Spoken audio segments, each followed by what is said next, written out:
গৰৈমাৰীত বিৰোধী ঐক্য মঞ্চৰ কংগ্ৰেছ দলৰ নিৰ্বাচনী প্ৰচাৰ সভা।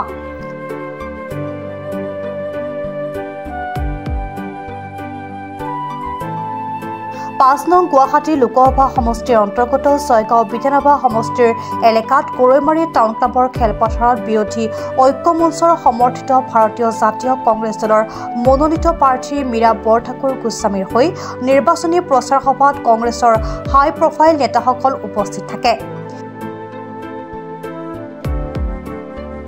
দেশৰ তৃতীয় পৰ্যায়ৰ নিৰ্বাচনলৈ মাজত মাথোন 2টা দিন বাকী থকা অৱস্থাত বিৰোধী ঐক্য মঞ্চৰ কংগ্ৰেছ দলৰ প্ৰাৰ্থী মীৰা বৰঠাকুৰ গোস্বামীৰ হৈ গৰৈমাৰী টাউন ক্লাব খেলপথাৰত গৰৈমাৰী ব্লক কংগ্ৰেছ কমিটিৰ উদ্যোগত আয়োজিত নিৰ্বাচনী প্ৰচাৰ সভাত সৰ্বভাৰতীয় কংগ্ৰেছ দলৰ সাধাৰণ সম্পাদক তথা অসমৰ তত্ত্বাৱধায়ক পৃথ্বীৰাজ প্ৰভাকৰ সাথেৰ অংশগ্ৰহণ। বলিষ্ঠ কণ্ঠ মীৰা বৰঠাকুৰক সকলো শ্ৰেণীৰ নাগৰিকৰ সমস্যা সজোৰে সংসদত উত্থাপন কৰিবলৈ, নিবনুৱাৰ ৰোজগাৰৰ বাবে মূল্য বৃদ্ধি কমাবলৈ ভোট দিয়ক, খাদ্য সামগ্ৰীৰ দাম কমাবলৈ বিপুল ভোটত জয় কৰিবলৈ প্ৰভাকৰে ৰাইজক আহ্বান জনায়। এটা পৰিৱৰ্তনৰ বতাহ বলিছে, মুখ্যমন্ত্ৰীৰ হুঁচ উৰি গৈছে। হিমন্ত বিশ্ব শৰ্মা ডাঙৰীয়াই যিটো ভাবিছিলে যে অৰুণোদয় আৰু 5 কেজি চাউল হিন্দু মুছলমানৰ বিভাজনৰ ৰাজনীতি কৰিম বুলি অসমৰ ৰাইজে শান্তি সম্প্ৰীতি আৰু প্ৰগতিৰ স্বাৰ্থত, নিবনুৱাসকলে সংস্থাপনৰ স্বাৰ্থত, মহিলাসকলে বিকাশৰ স্বাৰ্থত আজি বিজেপিক বিদায় দিবলৈ সিদ্ধান্ত লৈছে। মই আজি আপোনালোকক কৈ থৈ গ'লোঁ, গুৱাহাটীৰ ৰাইজে বৃহৎ পৰিৱৰ্তনৰ কাৰণে সাজু হৈছে। গুৱাহাটীৰ মানুহে খোৱা পানীৰ সমস্যা, কৃত্ৰিম বানপানীৰ সমস্যা সমাধানৰ কাৰণে বিজেপিক ভোট দিছিলে। বানপানীমুক্ত দুৰ্নীতিমুক্ত অসমৰ কাৰণে বিজেপিক ভোট দিছিলে। 6 জনগোষ্ঠীৰ জনজাতিকৰণৰ কাৰণে বিজেপিক ভোট দিছিলে। আজি বিজেপিয়ে সেইবিলাক কথা নকয়। মূল্য বৃদ্ধিৰ বিৰুদ্ধে বিজেপিয়ে কথা নকয়।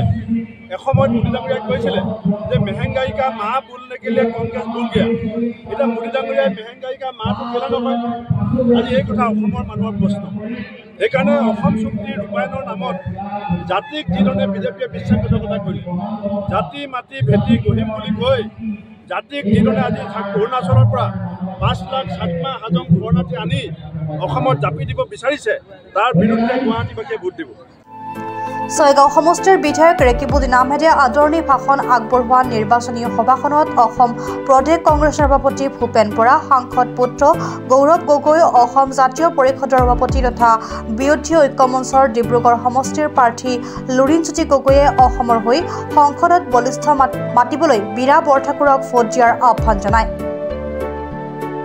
আমি আশাবাদী আৰু এবাৰ জনতাৰ বিজেপি একেবাৰে নিশেষ হ'ব, প্ৰশ্ন আৰু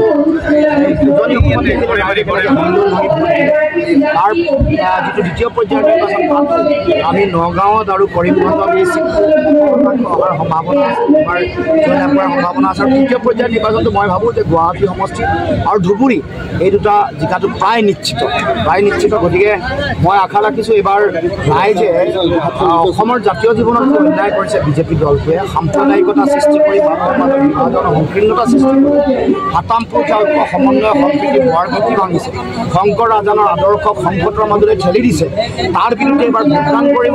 আৰু মূল্য বৃদ্ধি, কৰ কাতলৰ বোজা আৰোপ কৰা, বিদ্যুতৰ মাচুল, খাজানা বঢ়োৱা, দৰৱৰ দাম বঢ়োৱা, ঘৰ বন্ধা সামগ্ৰীৰ দাম বঢ়োৱাৰ লগে লগে আমাৰ যিবোৰ গণতান্ত্ৰিক অধিকাৰ এইবোৰ যে নাইকিয়া কৰিছে, গণতান্ত্ৰিক অধিকাৰ নাইকিয়া কৰি এক জংগল ৰাজসদৃশ পৰিৱেশৰ সৃষ্টি কৰি সকলো মানুহৰ জীৱনলৈ ভয় ভাবুকি আনিছে। আৰু তাৰ লগে লগে ব্লেকমেইলিঙৰ ৰাজনীতিৰ যোগেদি আমাৰ যিটো গণতান্ত্ৰিক পৰিৱেশ যিটো নাইকিয়া কৰিছে, ইয়াৰ বিৰুদ্ধে এবাৰ ৰাইজে।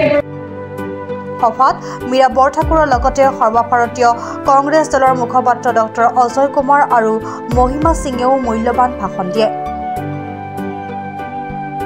যথেষ্ট ভাল হ'ব।